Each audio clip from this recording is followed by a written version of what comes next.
Hello everyone, welcome to the Hypergamous Journey. My name is Denise. At this channel we discuss dating advice for women 50 and older.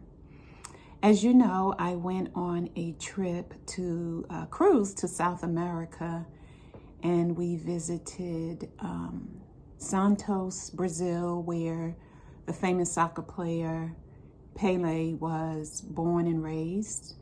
We visited Ilha Grande, or Grande, Ilha. I think that's where Christ the Redeemer is. Unfortunately, I did not get off the ship to see that because I was told there's a lot of walking and stairs. So I didn't want to put myself through that. So I didn't go. And now I regret it, but hey, that's water under the bridge, right?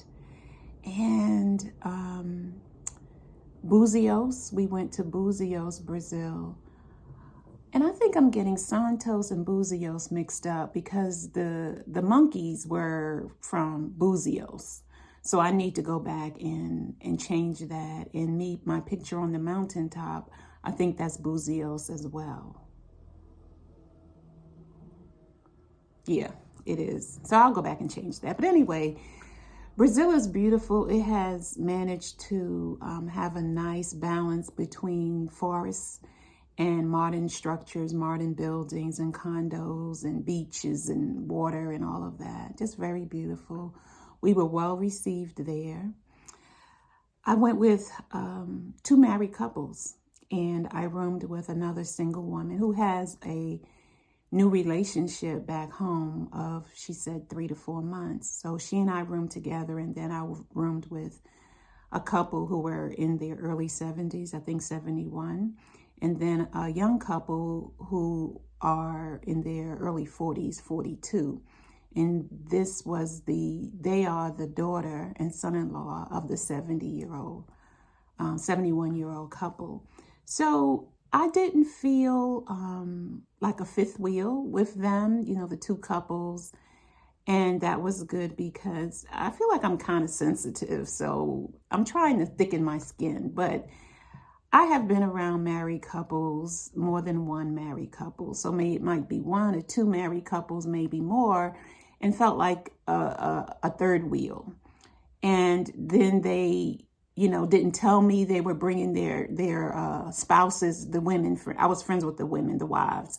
And so then they would invite me someplace, and then they didn't tell me that they were bringing their husbands or boyfriends, of which I didn't have either at the time. So I always felt like, these married women are something else.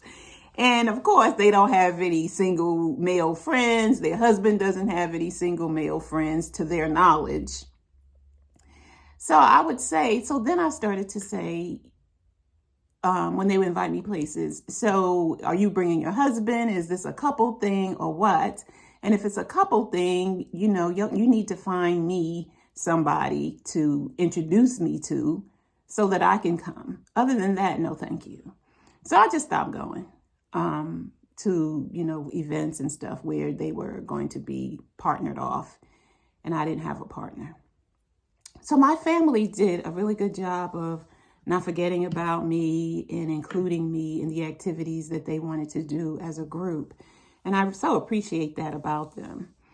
I think I told you about the incident with the married man coming over to the table where I was sitting near to eat lunch, and that was weird. And then I shared that story with a friend of mine, and she said that it could have been a test to see if I would be willing to have a threesome. I said, really now? She said, yeah, they see you alone, and most people are, have somebody else tagging along, and so they thought, let's check her out and see what happens. So that could have been it, but I don't know if it was or it wasn't. So then this is like a catch-up video. So then for Christmas, I was invited, as you know, to a friend's home for dinner. And so his daughter said to me that I look like a stewardess with my little bow tie to the side. So, you know, my mother taught me, if you don't have anything nice to say, don't say anything. So I thought, okay, well, you know, that's her perception. She didn't say I look nice, but she just gave a criticism. Well, you look like a stewardess.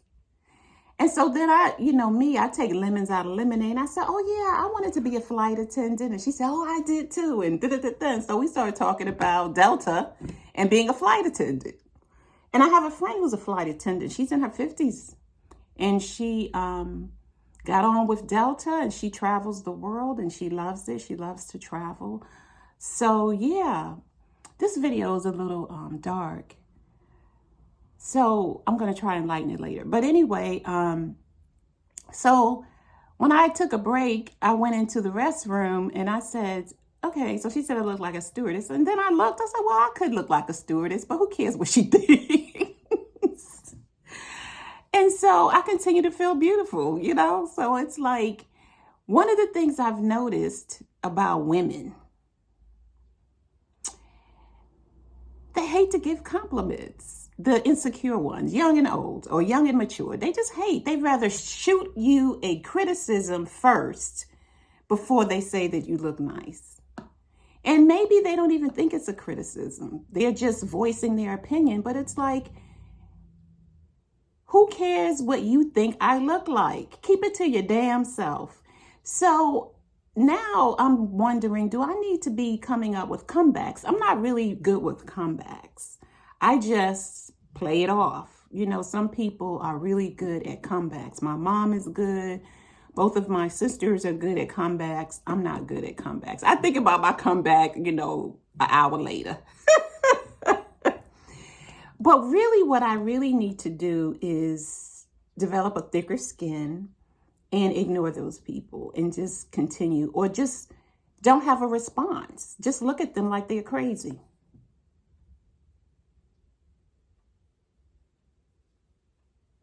And let that be it. That's my response. So I need to, but I can't remember it when it's happening. That's the thing. I can't remember it when it's happening. So I make a joke out of it or whatever. So what I realize is that is one of the things that I need to work on for 2023, is that when people say things that are dismissive or a little bit, you know, off the cuff, because it's not really insulting. Because some stewardesses look really good in their uniforms. They look really good. Their makeup is done. You know, every hair is in place, and so they look really good in their things, uniforms. And so, you know, I could take it that way, that I looked really good in my uniform, and she was giving me a compliment. How about that? A reframing. So what else? I think that's pretty much it. In 2023, I want to take my belly dancing classes, and I'm going to register with the local Atlanta Apartment Association to introduce myself to a group of more men. I used to be a member a while back, maybe 3 years back in 2017. I used to be a member in 2017. It's an annual membership. And they had very good meetings and dinners. It's really a place to network. But I wasn't in my femininity or hypergamous journey at the time. So I didn't really pay attention to men. I really came to get the information that I came to get, and didn't really do any socializing. And I was very shy then, and I didn't smile, just very masculine energy. So most men wouldn't even approach me, even though I saw them looking at me with interest. But I just wasn't open to it. And most of the men who went to the events were white men. And at that time, I wasn't open. I said I was open to dating white men, but my energy was so masculine, no man approached me regardless of his ethnicity. Nobody just approached me. but they did look. So now I'm in a different place. So I said, you know, let's do that for 2023. And also another update is I got a telephone call today from It's Just Lunch, and I have match number 7. So I will be meeting perhaps this week. No, next week I'll be meeting with match number 7. So I have 5 more to go, 5 more matches to go. So I'll be meeting with match number 7 sometime next week, and I will let you know how that goes. He is 65 years old, divorced, retired, and that's all I can remember about him, African American. So yeah, so I have 5 more matches to go, and then it is a what? Wrap. Thank you for watching, and I will see you in the next video.